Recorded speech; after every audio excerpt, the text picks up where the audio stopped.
अस्सलामुअलैकुम, welcome back to masters. आज हम करेंगे CS 501 का लेक्चर नंबर 21। पिछली वीडियो के अंदर हमने लेक्चर नंबर 19 और 20 कवर किया था। होप्स हो कि आपको समझ आया होगा। अब हम लेक्चर नंबर 21 करते हैं। लेक्चर नंबर 21 के अंदर हम कुछ बेसिक सी चीज़ें हैं और ये काफ़ी इंपॉर्टेंट है आपके क्वेश्चन के लिहाज से। इंस्ट्रक्शन लेवल पैरेललिज्म को पढ़ेंगे। सबसे पहले तो यहाँ पर आपको वही एग्जाम्पल दी हुई है जो पिछले लेक्चर में आपके पास थी। यहाँ से आपका न्यू टॉपिक स्टार्ट हो रहा है, इंस्ट्रक्शन लेवल पैरेललिज्म। सबसे पहले ये होता क्या है, ये जो है is the parallel execution of the sequence of instruction. जो हमारे पास इंस्ट्रक्शंस होते हैं वो पैरेलल चलते हैं, यानी कि साइड बाय साइड। ठीक है, इसको हम कहते हैं कि वो इंस्ट्रक्शन लेवल पैरेललिज्म है।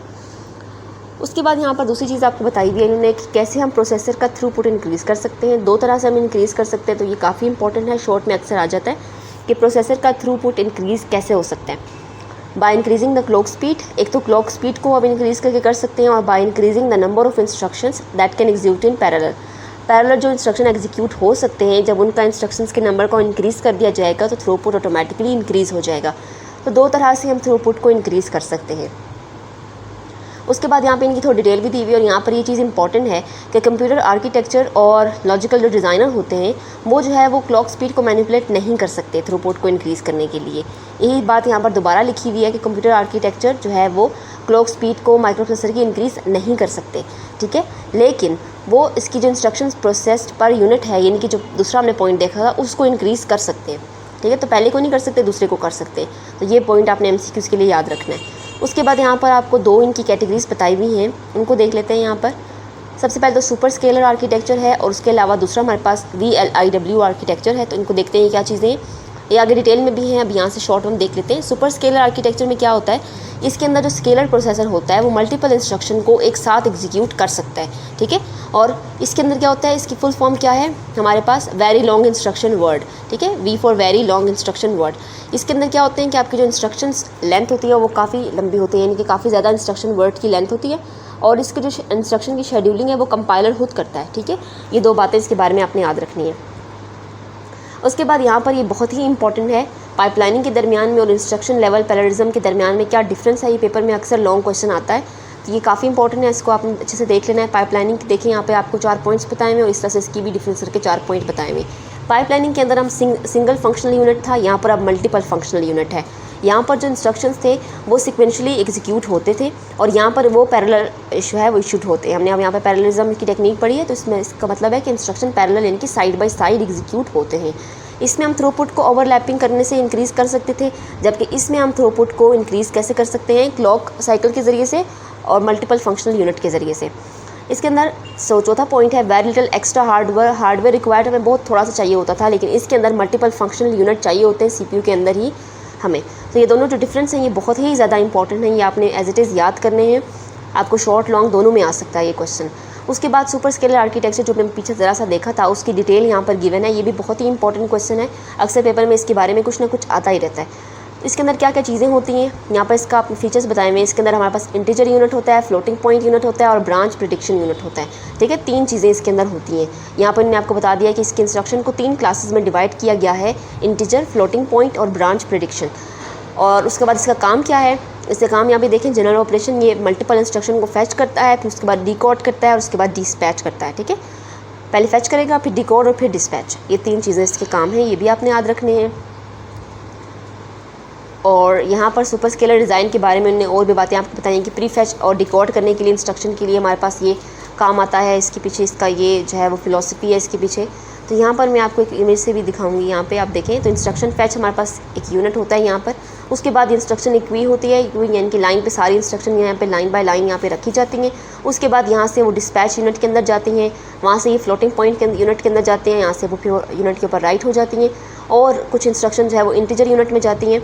ठीक है, यहाँ पे तीसरा ब्रांच यूनिट नहीं दिया हुआ, 2 यूनिट ने यहाँ पे बताए हुए। इस डायग्राम के अंदर आप देख सकते हैं कि सबसे पहले तो इंस्ट्रक्शन जब यहाँ से जाके डिस्पैच यूनिट में जाते हैं तो कुछ फ्लोटिंग पॉइंट के अंदर जाते हैं, कुछ इंटीजर यूनिट में जाते हैं, उसके बाद फर्दर प्रोसीजर होता है, और कुछ यूनिट यहाँ से ब्रांच वाले में भी जाते हैं जो आपकी बुक पे गिवन है। ठीक है। तो सुपर स्केलर में ऐसे होता है। उसके बाद सुपर स्केलर प्रोसेसर की कुछ एग्जांपल्स आपको दी हुई हैं। पिछले लेक्चर्स में मिड टर्म में भी हमने काफ़ी सारे प्रोसेसर पढ़े थे। इस तरह से जैसे वो इंपॉर्टेंट थे वैसे ही ये भी इंपॉर्टेंट है। तो सुपर स्केलर की कुछ एग्जांपल आपको दी हुई है। पावर PC601, इंटरनल P6 है और डेक अल्फ़ा 21164 है। ये शॉर्ट क्वेश्चन में एज इट इज़ आता है और तीनों आपने लिखने होते हैं क्योंकि 3 मार्क्स का आपका शॉर्ट क्वेश्चन होता है। मुझे भी याद है कि जब मेरा पेपर हुआ था तब मुझे भी ये वाले तीनों जो है पॉइंट्स आए थे शॉर्ट क्वेश्चन में, और जो है वो इसको मैं अच्छे तरीके से मैंने इतना इंपॉर्टेंस नहीं दी और मैंने अच्छे से याद नहीं किया था, तो इस वजह से ये मेरा शॉर्ट अच्छा नहीं हुआ था। तो आप लोगों ने इन तीनों को अच्छे तरीके से याद करना है ताकि आपको अगर पेपर में शॉर्ट क्वेश्चन में आ जाए तो आपको तीनों नाम एज इट इज़ याद हों, तभी आपको इसके मार्क्स मिलेंगे।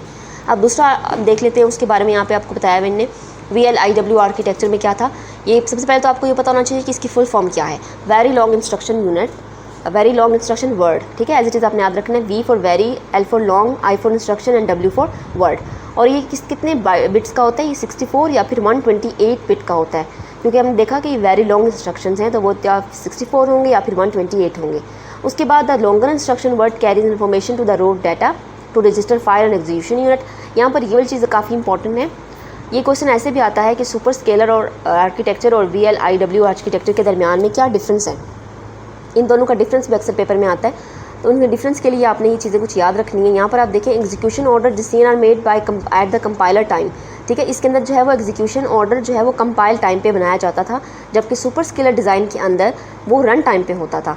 ये इन दोनों के दरमियान में एक मेन डिफरेंस यहाँ पर उन्होंने आपको बताया। इसके अंदर एग्जीक्यूशन ऑर्डर डिसीजन जो है वो कंपाइल टाइम पे होता है, जबकि सुपर स्केलर के अंदर रन टाइम पे होता है। उसके बाद ब्रांच इंस्ट्रक्शन जो है वो are not handle very efficiently in this architecture. इसमें एफिशिएंटली ब्रांच इंस्ट्रक्शन को हम हैंडल नहीं कर सकते, जबकि सुपर स्केलर में हमने ऊपर पढ़ा था कि उसमें ब्रांच इंस्ट्रक्शन को हम हैंडल कर सकते हैं। तो ये दूसरा डिफरेंस हो गया इनके दरमियान में। उसके बाद जो तीसरी चीज़ यहाँ पर हमने लिखी हुई है कि हमारे पास जो ये कंपाइलर जो होता है इसकी टेक्निक जैसे लूप अनरोलिंग है और कोड रीऑर्डरिंग है, ये दोनों काम इसके अंदर होते हैं। और ये क्या होते हैं, टू मिनिमाइज डिपेंडेंसी को मिनिमाइज़ करने के लिए और ब्रांच इंस्ट्रक्शन को मिनिमाइज़ करने के लिए हमें ये अलाउ करता है कि हम लूप अनरोलिंग करें या फिर कोड रीऑर्डरिंग करें। तो ये भी काफ़ी इंपॉर्टेंट है। यहाँ से आपको शॉर्ट क्वेश्चन भी आ सकता है कि ब्रांच इंस्ट्रक्शन को हम इस वाले आर्किटेक्चर में अवॉइड करने के लिए या फिर मिनिमाइज़ करने के लिए क्या कर सकते हैं या कौन सी टेक्निक को हम यूज़ कर सकते हैं, ठीक है।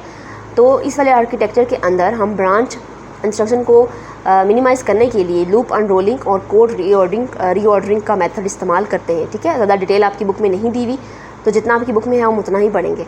तो यहाँ पर आपका लेक्चर नंबर 21 कंप्लीट हो गया। लेक्चर नंबर 21 आपका बहुत ही छोटा सा था और काफ़ी ईजी भी था।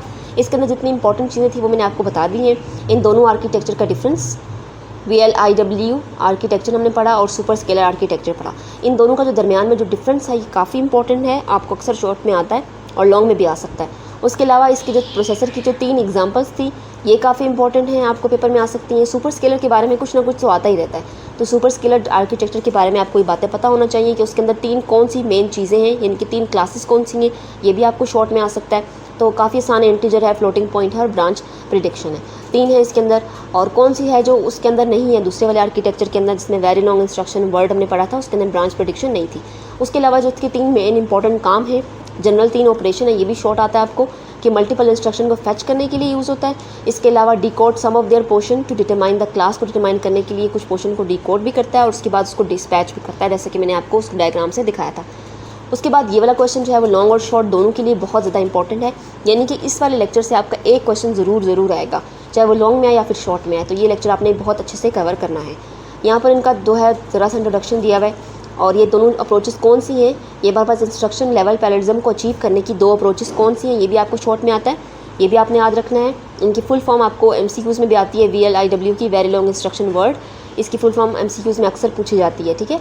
और यहाँ पर थ्रूपुट इंक्रीज़ करने के लिए हमें क्या करना है, तो थ्रूपुट इंक्रीज़ करने के लिए जो दो चीज़ें करनी होती हैं वो 2 चीज़ें यहाँ पर जो मेंशन है ये भी पेपर में एज इट इज़ आती है। तो ये था हमारा लेक्चर नंबर 21। होप्स हो कि आपको अच्छे तरीके से समझ आया होगा। आज हमने सिर्फ एक ही लेक्चर कवर किया है ताकि आपको पता है कि आपका फाइनल टर्म का पोर्शन काफ़ी ज़्यादा है, 60% वेटेज है, तो इसलिए हम एक लेक्चर को अच्छी तरीके से करने की कोशिश करेंगे। तो इस लेक्चर में जितनी भी इंपॉर्टेंट चीज़ें थी, जो आप एक क्वेश्चन बन सकते थे, जो MCQs बन सकते थे, वो सारे मैंने आपको बता दिए।